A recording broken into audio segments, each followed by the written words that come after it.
Tentu rektor itu merupakan seorang pemimpin yang diharuskan mempunyai kemampuan bisa menghilangkan silo-silo yang ada di fakultas-fakultas.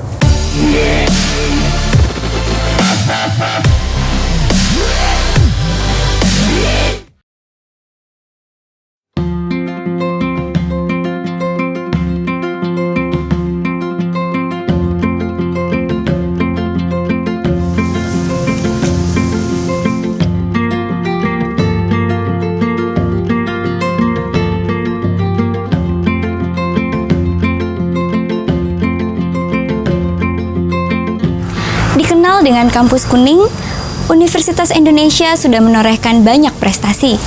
Sebagai universitas yang menyandang gelar Indonesia, UI mempunyai peran yang sangat besar dalam mendidik mahasiswanya untuk menjadi yang terbaik bagi bangsa ini. Tentunya mengelola sebuah universitas sebesar ini memerlukan sosok yang memimpin, mengayomi, dan mengarahkan agar universitas kita menjadi sebuah universitas yang maju. Dan berawal dari Fakultas Teknik ini, perjalanan itu dimulai.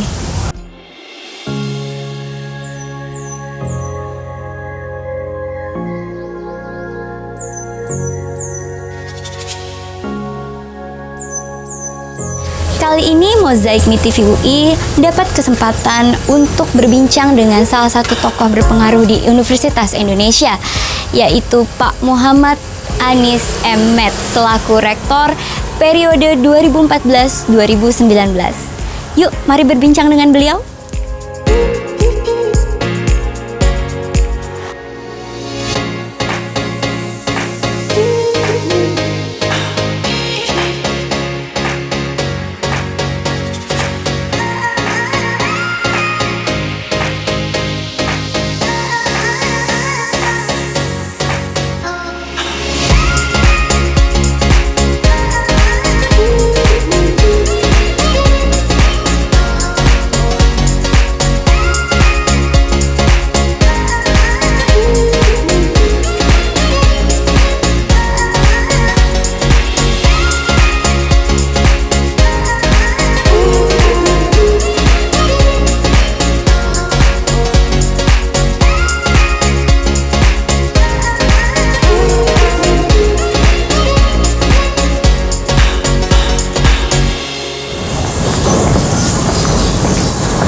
Halo Anda, apa kabar? Baik, Bapak sendiri gimana kabarnya? Oh, fine. Terus kayaknya enak banget ya Pak, udara pagi ini ya. Apalagi kayaknya di UI ini banyak spot-spot yang menarik untuk jalan-jalan ya Bapak ya. Ya, itulah yang di-keep sepertiga dari lahannya UI selalu kita keep green sehingga banyak oksigen. Nah, makanya kita juga dapat kampus hijau terbaik kalau tidak salah ya, Nah, versi betul. UI Green Matrix. Betul, itu salah satu program UI ya. Bapak punya nggak sih spot-spot yang menarik yang Bapak paling suka gitu Bapak di dalam UI-nya sendiri? Kalau spot ya tentu di dekat danau yang ada dimanapun Bapak danau suka itu danau ya Bapak ya? ya karena hijau khususnya dari perpustakaan tuh ya kelihatan hijau, melihat ke art culture. Nah itu juga sesuatu yang menarik. Gimana kalau kita jalan-jalan kali ya Pak ya? Kita Boleh. jalan-jalan keliling. Kebetulan saya lagi mau nyoba golf cart-nya FTUI. Mungkin kita sambil jalan menggunakan golf cart UI itu.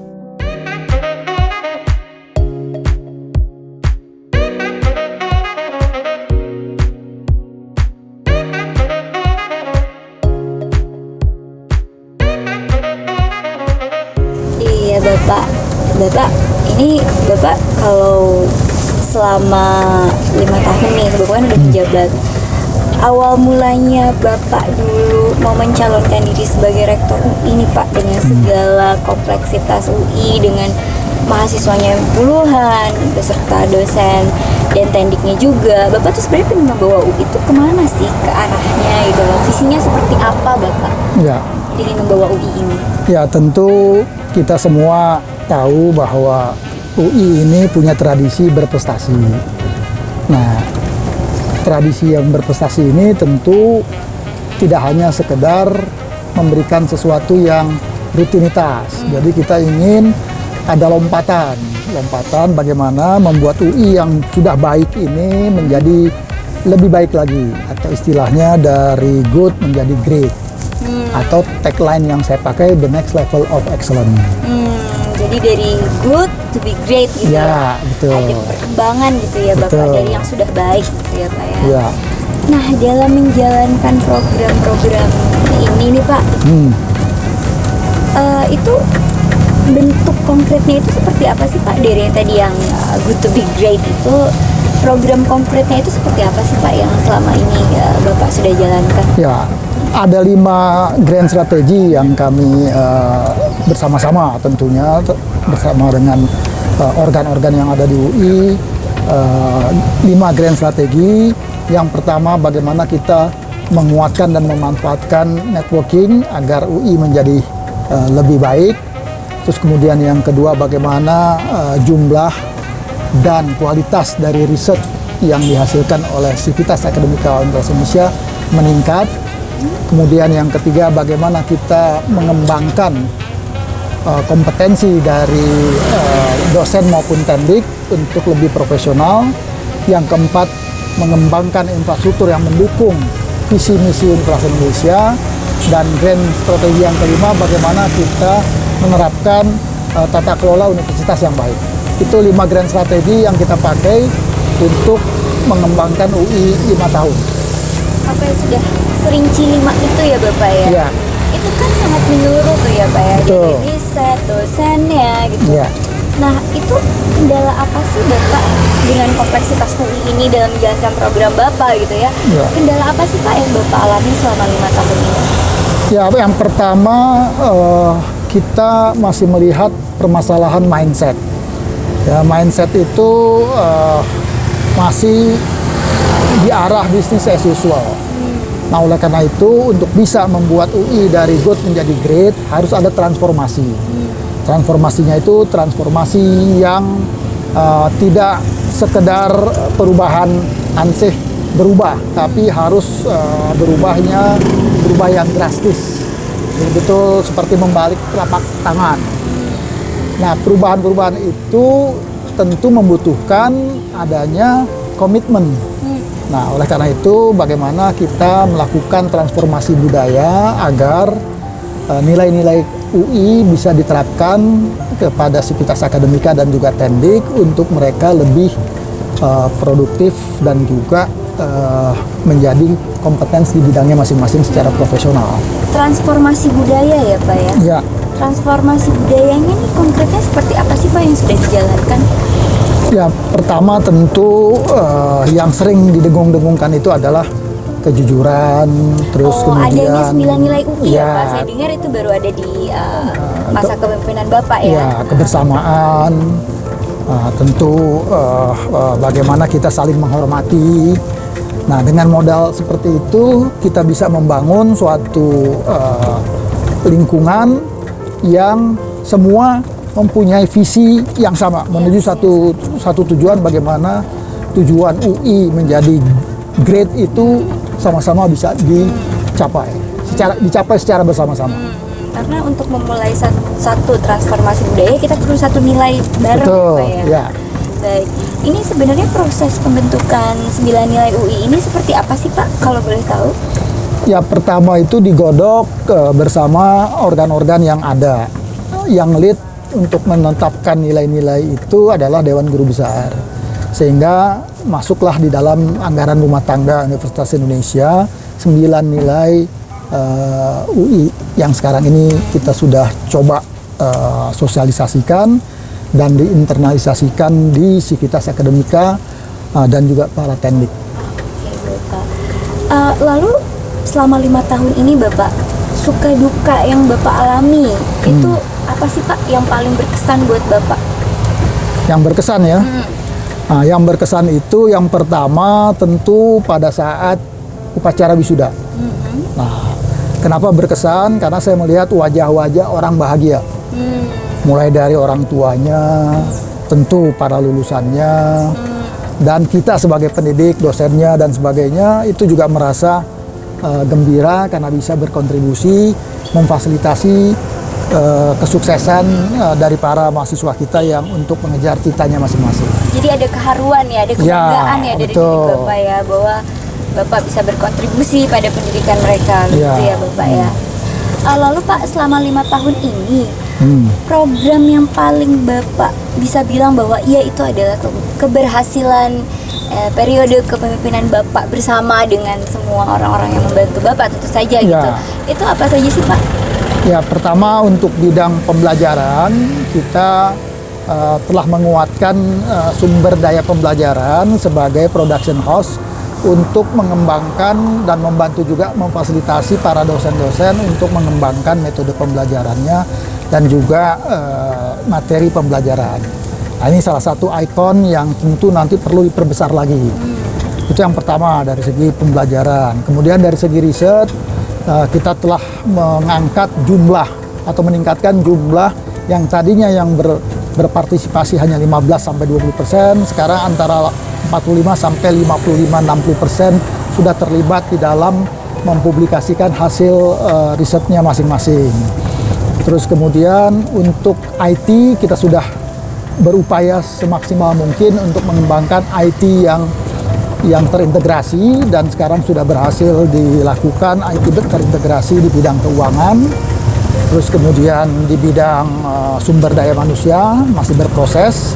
Terus kemudian di bidang riset tahun depan akan dilakukan khusus di bidang akademik, student life cycle. Nah, ini di bidang IT. Kemudian di bidang kemahasiswaan kami berupaya menyempurnakan atau melengkapi fasilitas-fasilitas agar ekstrakurikuler dari para mahasiswa itu bisa menjadi excellent dan potensi-potensi mereka bisa muncul dengan fasilitas yang kita sediakan. Ikon yang betul-betul bisa kita adalah Pusgiwa yang sekarang ini menjadi ikon tempat untuk para mahasiswa selain perpustakaan. Terus kemudian sarana olahraga sekarang sedang dibangun. Itu juga salah satu upaya untuk bisa mendekatkan para mahasiswa yang tidak lagi ego sektoral, dia bisa bergabung, berbaur dengan mahasiswa fakultas lainnya melalui olahraga maupun melalui kegiatan-kegiatan kemahasiswaan. Di bidang tendik juga kita sudah berupaya mengembangkan analisis jabatan yang akan dituangkan nanti di dalam sistem remunerasi dari para tendik yang sudah siap untuk dilaksanakan, diimplementasikan tahun depan. Ini menarik Pak, kalau saya melihat dari pernyataan Bapak, Bapak melihat bahwa IT dan pola pikir multidisiplin itu yang penting ya Bapak ya? Itu terkait dengan revolusi industri 4.0 kah? Visi Bapak ini yang terkait IT dan multidisiplin tersebut? Ya, sebetulnya sebelum ada banyak orang membahas itu, waktu saya menjadi wakil rektor 1, udah saya kembangkan bagaimana pentingnya diberi peluang kepada mahasiswa itu untuk melengkapi atribut yang harus dia lengkapi sebagaimana cita-citanya. Jadi saya kembangkan sistem kurikulum major minor. Nah, jadi seseorang bisa mengambil satu major, satu minor, atau satu major, dua minor, atau dua major. Nah, tujuannya bagaimana dia bisa mengembangkan dirinya sesuai dengan apa yang diinginkan. Jadi kebebasan dia itu untuk bisa punya wawasan yang luas. Contoh, dia ngambil majornya hukum, tapi minornya ekonomi. Ya, jadi dia hukum ekonomi. Atau dari orang manajemen ingin mengembangkan juga dirinya di bidang digital ekonomi. Nah, dia bisa mengambil minornya di ilmu komputer dan sebagainya. Jadi itu sebetulnya pola yang harus dikembangkan di UI dan sudah saya canangkan dulu sebetulnya sejak 2014-2015 yang lalu. Jadi dengan visi Bapak ini mahasiswa bisa menjadi lebih luas ya, lebih banyak juga mengambil SKS dari fakultas lain gitu untuk menjadi minornya mereka gitu ya Pak ya. Oke Pak, lalu terkait dengan kemarin sempat ada wacana dari Kemendikbud atau Kemenristek, saya agak lupa. Kemendikbud ya. Kemendikbud ya, yang ingin memasukkan rektor asing Bapak ke dalam sistem pendidikan kita. Tanggapan Bapak? Oh itu sendiri Kemendistek seperti Dikti ya masih yang lalu ya. Oke. Tanggapan Bapak seperti apa Bapak terhadap wacana tersebut? Iya, tentu rektor itu merupakan seorang pemimpin yang diharuskan mempunyai kemampuan mendirect semua sumber daya yang ada di universitas itu untuk mencapai tujuan universitas. Jadi tidak melihat lagi latar belakangnya apakah asing ataupun dalam negeri, selama dia mempunyai kemampuan itu sebetulnya tidak perlu lagi dipersoalkan. Jadi jangan kita melihat bahwa apapun yang berbau asing itu pasti lebih bagus. Belum tentu. Kalau dia tidak mengetahui karakteristik yang ada di Indonesia, ya tentu sulit juga untuk berhasil. Tapi Bapak bilang bahwa sebenarnya tidak apa-apa asing kalau memang itu tujuannya adalah untuk kebaikan pendidikan kita, begitu? Ya, selama dia bisa mendirect sumber daya yang ada di universitas di mana dia ditugaskan untuk mencapai tujuan universitas itu sendiri, bukan untuk dirinya supaya dibilang sukses, tapi untuk mencapai tujuan universitas. Bapak sebagai rektor nih Pak, bagaimana sih Bapak caranya untuk memanage stres Bapak selama memimpin nih? Ya, sebetulnya permasalahan yang paling utama bagi diri saya khususnya itu bagaimana upaya untuk memanage stres. Nah, biasanya cara untuk memanage stres itu saya berupaya untuk berolahraga atau kalau lagi di rumah ya saya berzikir terus kemudian malamnya sholat tahajud. Nah itu bisa kontemplasi, berdialog dengan sang pencipta. Nah itu biasanya bisa meredus stres yang ada. Oh gitu, berarti Bapak berzikir, berolahraga, lebih menyerahkan diri kepada Tuhan. Betul, itu yang paling ampuh sebetulnya. Oh baik. Lalu nih Pak, ini kan sebentar lagi Bapak masa kepemimpinannya akan berakhir. Bapak punya harapan nggak untuk lulusan-lulusan UI ke depannya nanti? Ya, saya yakin bahwa pengganti saya itu akan mampu membawa UI lebih baik dari masa kepemimpinan saya. Itu saya punya keyakinan itu. Terus yang kedua tentu lulusan UI ini bisa akan mempunyai daya saing yang tinggi selama beberapa hal bisa dipenuhi. Yang pertama, bagaimana dia bisa memilih sendiri atribut apa yang harus dilengkapi agar dia bisa mencapai apa yang menjadi passionnya dia dan tujuannya dia. Nah, yang berikutnya tentu kita bagaimana bisa menghilangkan silo-silo yang ada di fakultas-fakultas secara bersama-sama bisa bersinergi untuk melihat ke depan bahwa kompetisi itu harus kita lihat sebagai peluang. Karena kalau kita anggap kompetisi itu sebagai tantangan, kita akan sulit untuk bergerak. Tapi kalau kita melihatnya itu sebagai peluang, ya tentu kita akan berupaya untuk bisa membuat program-program bagaimana peluang itu bisa kita raih. Silo-silo itu apa sih Bapak? Ego fakultas. Jadi fakultas ini kan masih melihat ego sektoral juga, di PAU juga masih ada ego sektoral, di universitas ego fakultas. Jadi kita harus bisa menghilangkan itu, melihat secara bersama bahwa tujuan ke depan itu harus bersama. Jadi kita harus punya sama-sama tujuan. Tujuan yaitu membuat UI menjadi good, dari good menjadi great. Makanya itu pentingnya 9 nilai UI. Ya, betul. Sebenarnya untuk menghilangkan ego-ego sektoral itu ya Pak ya. Baiklah Bapak. Ya. Bapak, senang sekali akhirnya kita bisa melihat UI dari sudut pandang seorang rektor. Terima kasih karena telah mau bersama kami. Oke, sama-sama Wanda.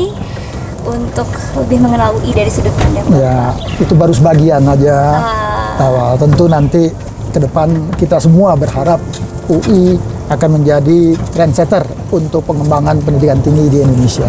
Baik, terima kasih Bapak. Yo, sama-sama.